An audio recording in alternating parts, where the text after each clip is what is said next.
My name is Qudsiya Begum. Qudsiya Begum. And I was married later on to Talukdar in UP, Nawab Sayyid Izaz Rasool. So then I began to be called by my husband's name, Begum Izaz Rasool. My own name is Qudsiya Begum, and I was born in 1909 in Lahore.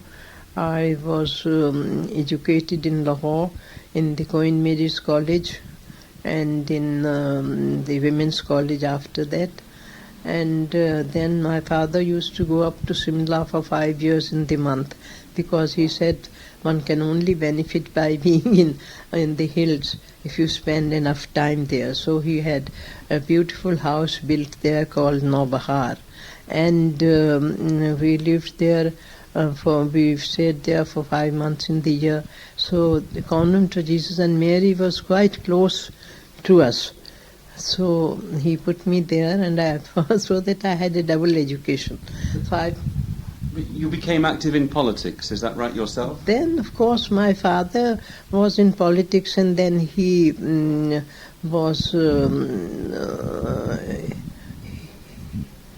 was together with Pandit Motilal Nehru and all in the Central Assembly. He got elected in 1926, and they were all there, all his colleagues and all that, all the people from all over India.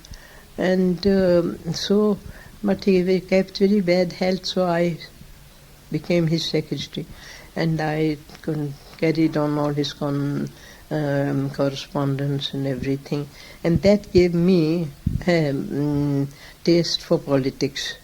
And then I got married in 1929. That means it was a Punjab UP marriage, and my husband was a Talukdar, at that time. Do you know the history of the Talukdars? Well, it was a big estate, and I lived in Sandila, which is about 35 miles from here, that is also a conservative Kasbah, what is called, not bigger than a village, but a town, and very conservative. And I was in Parda there. In fact, I had been brought up in Parda. I wanted to tell you that my father educated me in Parda, because all the high-class ladies in those days, Hindus and Muslims, were mostly in Parda.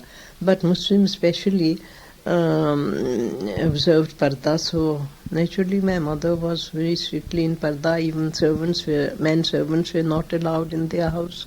We had women servants and all that. So that when I got married, my husband's family was also conservative, and I observed Parda. But my husband was very broad-minded, and he was always worried that I would feel very dull and not very much at home in a small place like Sandila. And he used to tell me that you must not mind it, but if you want to go, we can go to Lucknow. So I said, no, I'd much rather stay here. And he was a first-class magistrate. The British government had sent him, the deputy commissioner had sent him to Muradabad for the, at that time they had the ICS training there for the candidates. And he was trained there. Then he became a first-class magistrate in Sandila. And by that time I had these small children. Then in 1937, in fact in 1936, when the Government of India Act was reenacted, and you know the history of Indian politics, and this was promulgated by the British government. So I thought I'd like to stand. There was no reservation of seats for women in the upper house. in the assembly there were 4 seats, but then others had taken possession of them. 2 Muslim and 2 Hindu ladies were standing for it, and they said, "You please, you are so young, you will have a chance later on. Let us give us a chance now." So I said, "All right," but then I said I must do something, and there was this upper house here in UP. So I stood from men's constituency.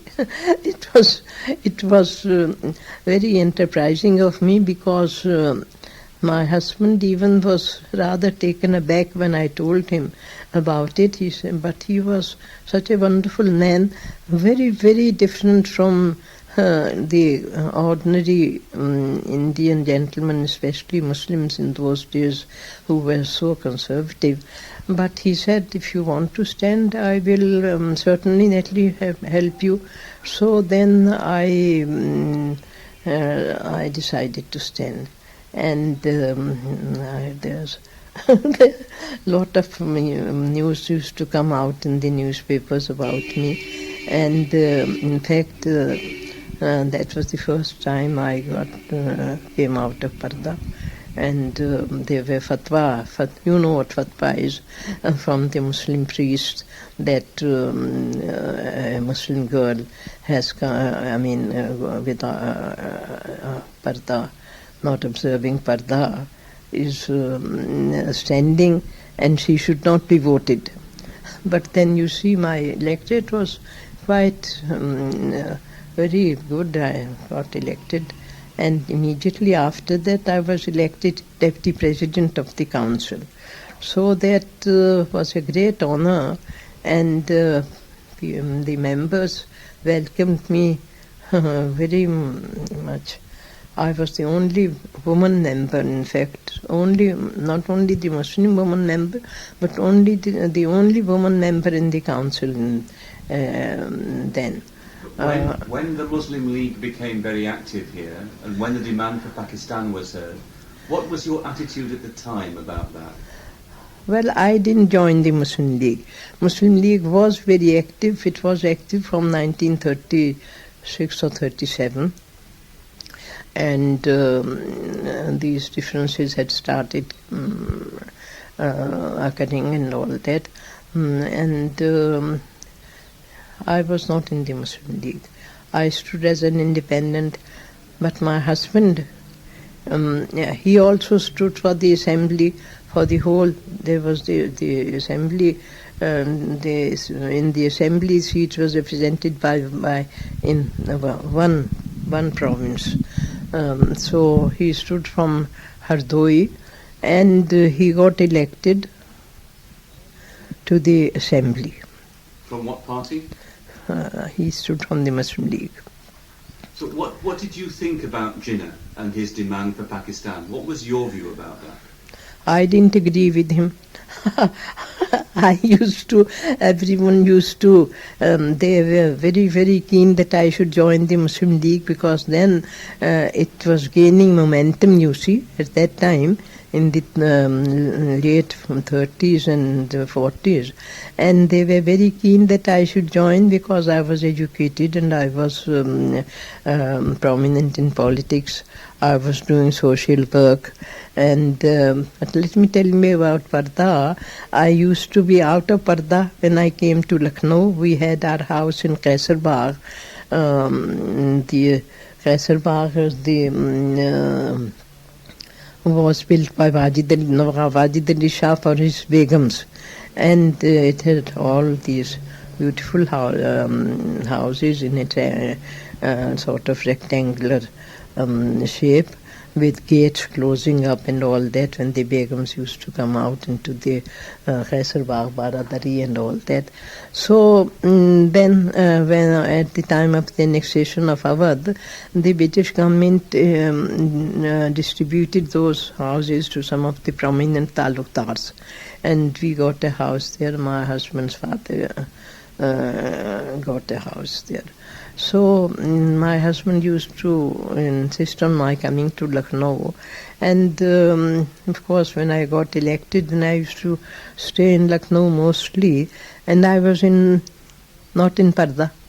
And my mother-in-law was very conservative.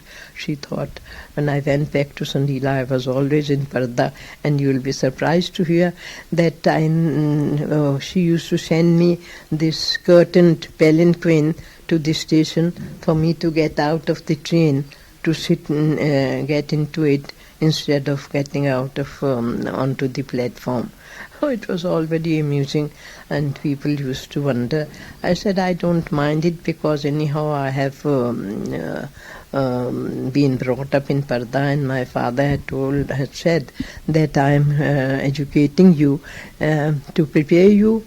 He was a very wonderful man, my father was, and he had been educated in Cambridge and in Paris. He knew French very well and all that.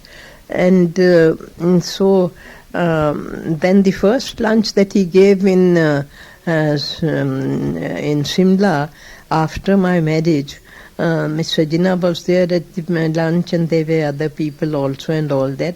And he asked my husband's permission if I could attend as his hostess. So my husband was very surprised. He said, Papa, you have brought her up in Parda. I am not very keen about it. So I'll be very glad indeed. So I asked him, he said, that is why I brought you up in that way, that if your husband wanted you to stay in Parda, you could stay in, you would not feel it, but if you came out, you were prepared for it.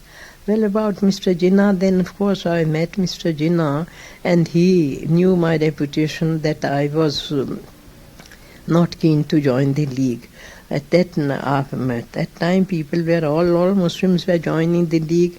In fact, my husband had been made the secretary of the Permission Muslim League, and Nawab Ismail Khan, Chaudhry Khaliqur Sama, and all these prominent people, Muslims here in Lucknow, they were all very keen that I should join.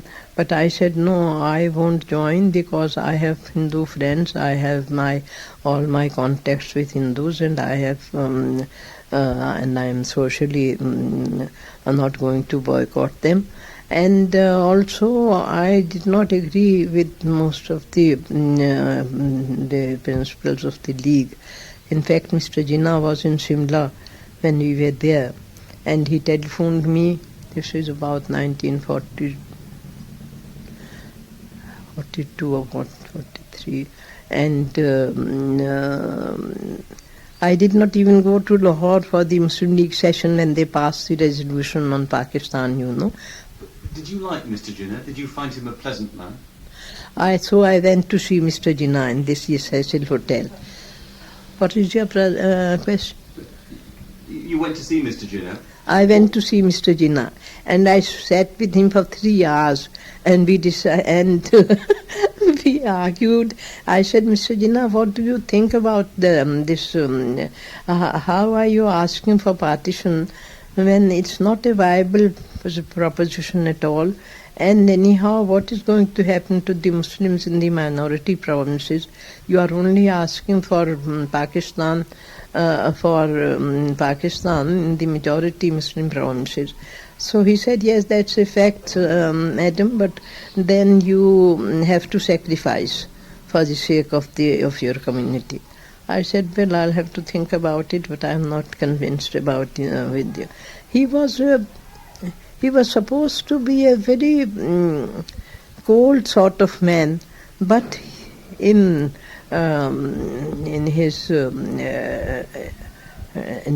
meetings and in his talk and all that, he was a very clever man, you know. But did you like him as an individual? Did you find him pleasant? Well, it's a difficult question, because he had two sides, you know. One was his political side, in which he was all very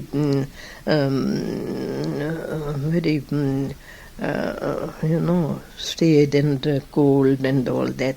And it was his other side also, his social side. At dinners and all that, he never talked politics. and he was always making small conversation and very pleasant and all that, so that I was rather surprised that he had his two sides. But he was very, very sincere, there is no doubt. And why Muslims followed him was that he was incorruptible. He, you see, they all feared that anyhow any money or any attraction given to him might make him change his mind and all that. But that, of course, the Muslims were, about that they were very, very sure that he was very sincere about his ideas. And of course, you know, he had been in the Congress for a long time, and he had always wanted Hindu-Muslim unity and all that. But at that time, Savarkar and all, they started raising their hands, and then this Hindu idea came over and all that. And did you feel that Jinnah himself was a lonely man? He was a lonely man. There is no doubt about that. He was a lonely man, and he was, as an individual, he was, of course, he had a very, very brilliant mind. There is no doubt about that. And we had many meetings after that. Then, after 3 hours, when I left him, he said, "Madam, I hope you have been convinced." I said, "I'll have to think about it, sir." And I said, "Well, God has given," his words, I remember, that "God has given you brains, madam, please use them for the good of your community." That is it. Words I remember so well. So, after that, of course, there was so much of pressure on me and all that, and I felt that Muslims were really very backward, especially the women. And he said, "Don't you want to work for the women of your community? They are so backward, they have no idea about what is happening in the world, and they don't come out of their homes and all that." So that convinced me of it. I said, one thing I want to say, I am not going to sever my social connections with my Hindu friends, because I have a lot of Hindu friends who have been very, very kind to me, and I am not going to forsake them. But I will try to do what I can in the Muslim League by organizing women and trying to educate them and to see that they know something about politics and that they have their responsibilities also towards their country and their community. So you joined the Muslim League? Then after that I joined the Muslim League. When was that, 42, 43? About 43, 44. And you worked mainly among women in UP? Not only in UP, all over India. I then travelled. I had meetings everywhere, mostly in UP, but also in UP, in Bihar and other places. And I organized women's meetings. I had to go into their homes and to bring them out. And first they were so backward, they would not like to come to any meeting. They said, "We have our own work to do, our children to look after and all that. How can we come to meetings?" So I said, after all, you have to be to know that you are a part of a country where all these things are happening and the world is going forward. So that I'm glad that service of mine of bringing out the women, and then of course I used to address a lot of meetings and all that. Can you recapture for me what the mood was like as the Muslim League started its mass contact campaign? Never. What was the political mood like? What was the excitement like at those Well, meetings? political mood was absolutely, the Muslims were completely mad after Muslim League. There is no doubt about that the political mood was at that time during the 40s. It's country from 1940 to 1946. It was they used to come to meetings not in thousands, but in hundreds of thousands, and Mr. Jinnah's speeches were just heard with such bated breath, and they were simply mad. There is no doubt about that. The Muslims were all after behind Mr. Jinnah. What did Muslims think that Pakistan would give them? Yes, the minority community Muslims. That's what I asked Mr. Jinnah, and that's what he said. He said that sacrifice you have to make for the sake of the Muslims of the majority provinces, so that they can have a country of their own, and be able to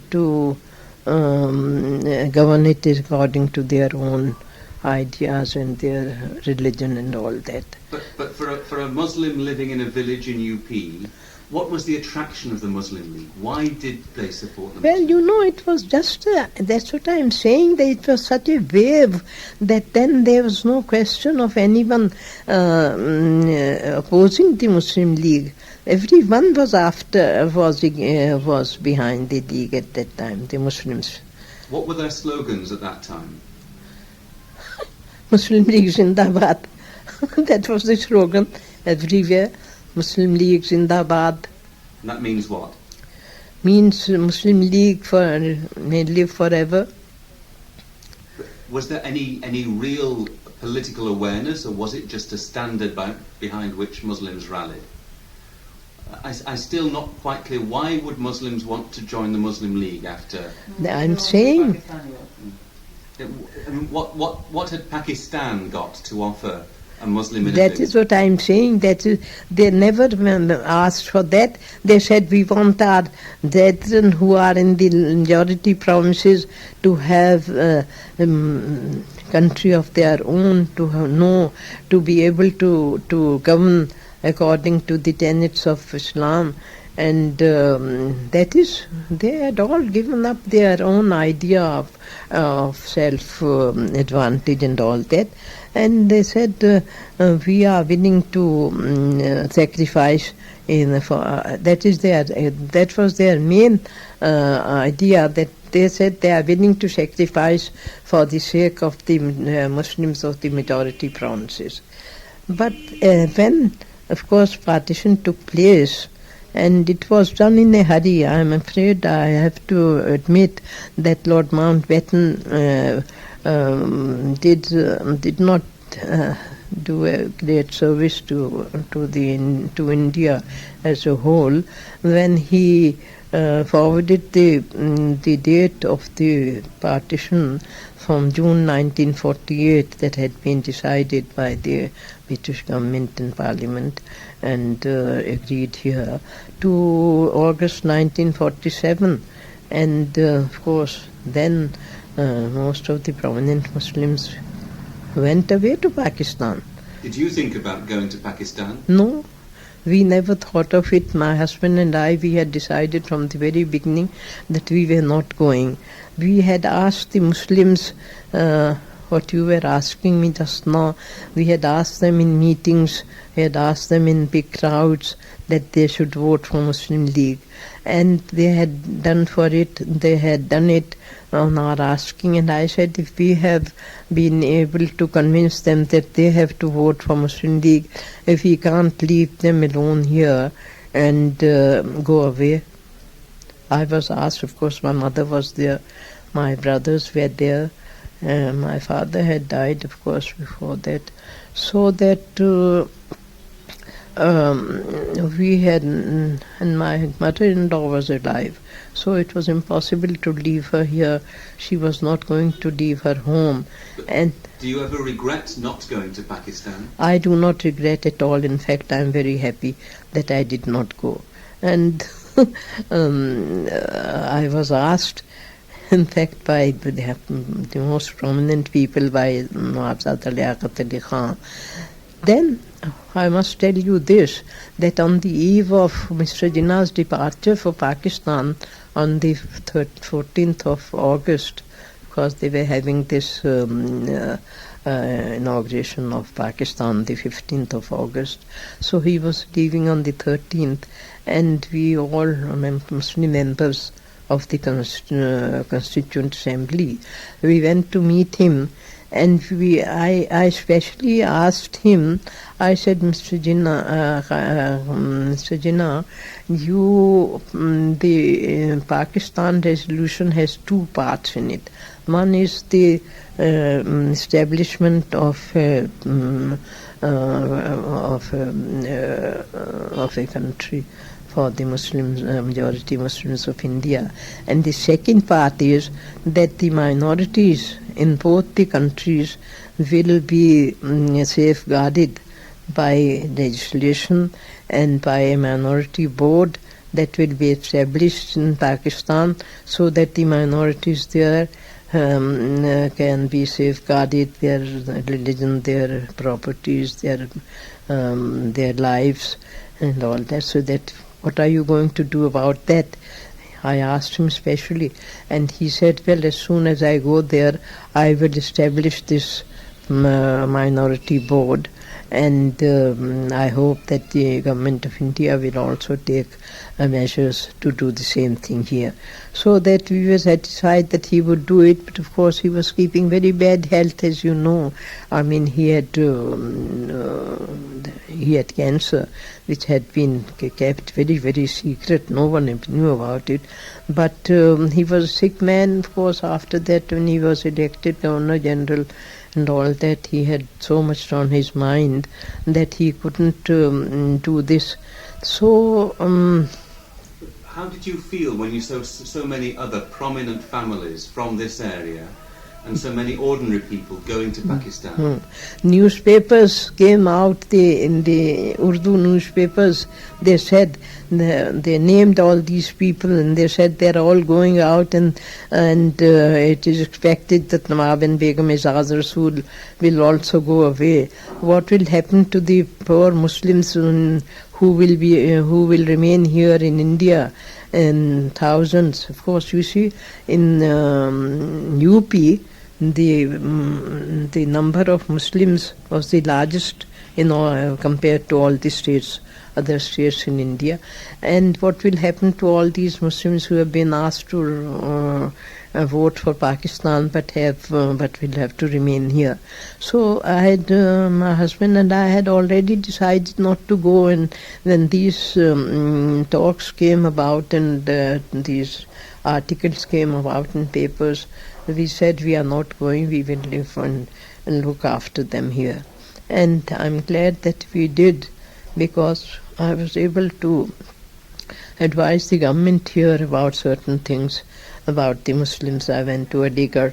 I saw hundreds of Muslims on the platform there, lying there with their small bundles and all that. I said, what is this? And they said they are going, these are the lock making industry was very, very prominent in Aligarh, lock making. Kufal aapko malum hai na, kufal wahan ke bahut thi. So the middlemen, they are Hindus who used to give them the money to forward the money to make these locks. Well, they decided not to help them. So these people, they were without any money to carry on their work, and they were going to Pakistan. So when I came back here, I rang up Lal Bahadur Shastri, who was the Home Minister here in UP, and I said, Lal Bahadur ji, do you know what is happening? They're all going, and although Gandhi ji has specially been asking that all the technicians who are Muslims, mostly they were Muslims, should not be allowed to go. In Banaras, they were all Muslims, the handloom weavers. But do you think partition was a mistake? Well, I think now that it was a mistake, because it has not solved any problem, and it has in fact multiplied problems, and the Muslims would have been in a much stronger position, because in UP was supposed to be the heart of India politics, as far as politics were concerned, and Muslims were in a very strong position here. And well, it's by hindsight now one can say that it was a mistake. Now that what is happening in Pakistan, one feels very, very sad about it, because after all they had been given this without any struggle. They got Pakistan, the majority province Muslims, and they did not appreciate it. I think on that note